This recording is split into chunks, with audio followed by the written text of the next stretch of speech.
Volta Redonda 2, Clube do Remo 1 e a transferência de incompetência. Vamos falar sobre esse jogo que terminou com a derrota do Clube do Remo ontem à noite lá no Raulino de Oliveira e sobre o futuro, né? Sobre o que podemos esperar do Clube do Remo nessas próximas 10 rodadas da Série B do Campeonato Brasileiro, sobre como a gente pode esperar esse time azulino nessa reta final da competição. Antes de mais nada, eu peço para que você se inscreva aqui no canal, deixe o like no vídeo, ative o sino das notificações e não perca os nossos conteúdos. Eu não queria começar esse vídeo aqui sem antes agradecer a você, torcedor, pela marca de 46 mil inscritos aqui no canal. Fico muito grato mesmo pelo apoio que vocês dão para esse canal, que afinal de contas, se não for você, esse canal não existiria. Então fica aqui meu agradecimento a você. Bom, gente, vamos falar desse jogo onde, na minha opinião, se o Remo empatasse esse jogo, seria um resultado injusto. Por Volta Redonda, né? Claro. Porque o Remo pouco produziu nesse jogo, o Remo pouco jogou nessa partida, o Remo pouco fez por merecer sair de lá com pelo menos um ponto. Aliás, deu sorte de empatar a partida, né? Porque o pênalti que foi cobrado, né, o jogador conseguiu fazer tudo ali errado, né? E aí o outro jogador lá, o atacante, né, que veio do Caxias, conseguiu fazer ali o gol, né? Quase perde o gol, inclusive, né? Mas o João Pedro perdeu o pênalti e aí e teve lá a competência depois, né? O jogador que veio do Caxias, não me lembro o nome agora, veio e fez o gol. Bem, essa partida só mostra como que o Remo está agora. É o contraste do planejamento que fizeram desde a chegada do executivo de futebol Marcos Braz. Isso é inevitável, gente, de se falar. E não, eu não estou perseguindo o Marcos Braz, eu não estou aqui fazendo uma campanha para que todos fiquem contra Marcos Braz, não é isso. Mas eu preciso ser realista com você que acompanha aqui os vídeos do canal.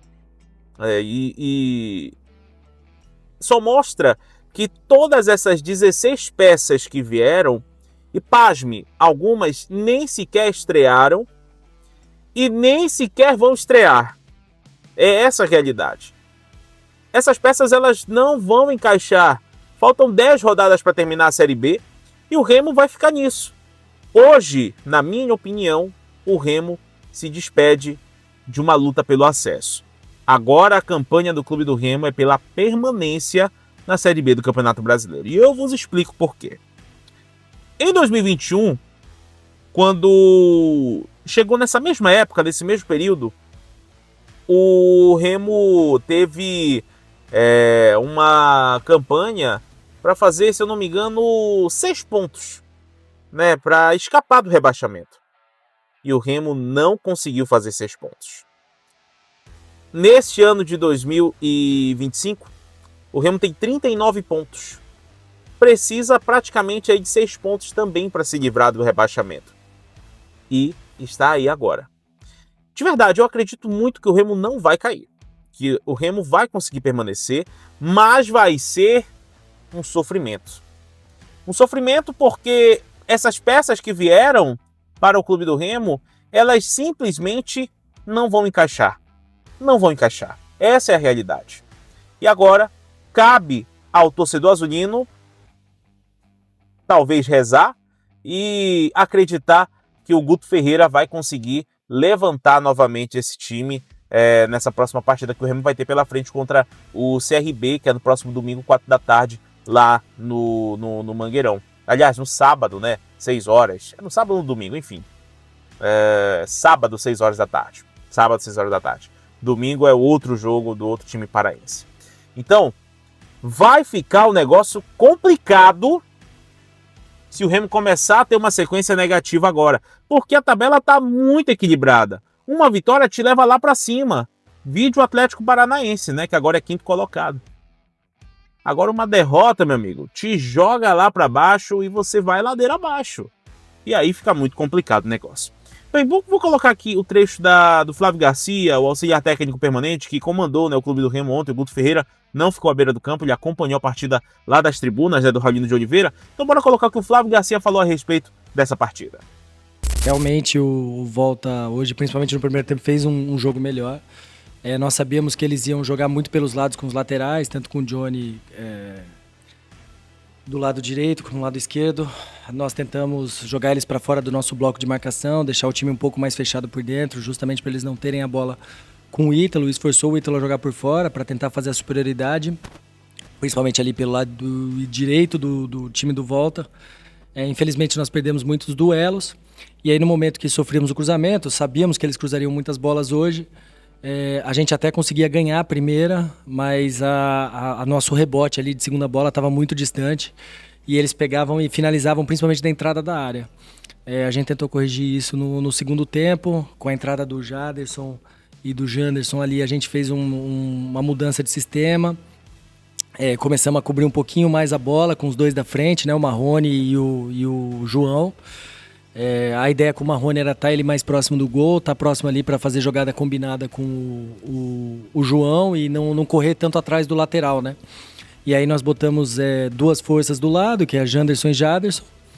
E com a posse de bolas a gente tentava fazer a saída de 3, o que ocasionou a melhora no segundo tempo, como conseguimos competir mais, conseguimos combater mais. E aí ocasionou o gol, né? Tanto a jogada pelo lado esquerdo do Janderson, que ocasionou o pênalti.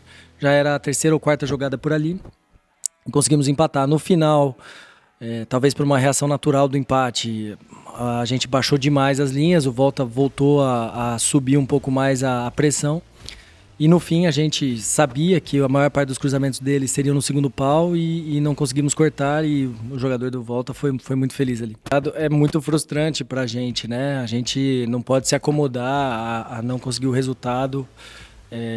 A gente não pode se acostumar com isso, né? E esse gol no final foi muito frustrante para todos, os jogadores, a comissão técnica, todo mundo sentiu muito esse gol no final. De novo, voltando à resposta anterior, a gente pensou nessa situação de cruzamento, de tentar jogar o Volta Redonda para fora do nosso bloco de marcação, para eles não terem superioridade por dentro. Infelizmente, no primeiro tempo perdemos muitos duelos. Com as trocas, eu acho que a gente melhorou um pouquinho essa postura no segundo tempo. Conseguiu ganhar mais o campo, subir a marcação. Isso levou a gente a empatar o jogo. A gente ainda teve chance ali com o Diego antes de fazer o gol. Tivemos outra chance com o Janderson. O Jaderson roubou uma bola no ataque e quase ali a gente conseguiu também acionar para fazer o gol, né? Então acho que a gente melhorou, né, na segunda parte. E no final, de novo, voltamos a baixar. Infelizmente, e num lance que a gente já estava esperando, a gente já sabia o que o Volta ia fazer, a gente acaba sendo infeliz, e felicidade do Volta Redonda que conseguiu fazer o segundo gol. É isso, né? E a transferência de incompetência que eu falei no início, né, desse vídeo. A transferência de incompetência é um termo que eu lembro que um ouvinte da CBN utilizou, né, dentro do nosso programa de esportes, e isso daí diz respeito ao dirigente que transfere toda a sua incompetência em um determinado ponto para outras pessoas, seja para o torcedor, seja para a imprensa, seja para lá quem for. E aí eu digo para vocês, chega um determinado momento em que o dirigente precisa assumir no peito e falar, olha, a responsabilidade é minha, eu errei e estou tentando corrigir. Quando o Remo insistiu em Antônio Oliveira, o Remo não, né? O Marcos Braz, o executivo de futebol, insistiu em Antônio Oliveira, ali ficou clara a transferência de incompetência. A transferência de incompetência que iria ser feita para justificar a permanência do técnico português. E o Remo hoje paga o pato pela incompetência do treinador e pela incompetência do executivo de futebol, que pode ser muito bom em outras áreas, mas não foi competente nessa contratação desses atletas que estão vindo para o Clube do Remo, que vieram para o Clube do Remo. E com todo respeito aos profissionais, evidente, porque eles não têm culpa. Quem tem culpa é quem contrata, é quem assina um contrato. Agora, trouxeram peças que não possuem qualidade para vestir a camisa do Clube do Remo, e isso trouxeram. Isso você, torcedor, sabe. E uma coisa que eu falo para encerrar aqui o vídeo, né, eu geralmente não faço vídeo muito longo não, mas o torcedor precisa ter consciência. Consciência. As coisas vão ficar complicadas agora nessas últimas 10 rodadas. E o Remo precisa urgentemente encaixar uma sequência de vitórias. Se conseguir encaixar a sequência de vitórias, vai conseguir até voltar novamente à briga pelo acesso. Agora, se não conseguir, aí é lutar para permanecer e ficar o máximo longe possível das últimas posições. Porque a partir de agora, dessas últimas 10 rodadas, tudo pode acontecer na Série B. Então, todo cuidado é pouco. E fica o recado para os dirigentes: não transfiram a responsabilidade. Não transfiram as responsabilidades.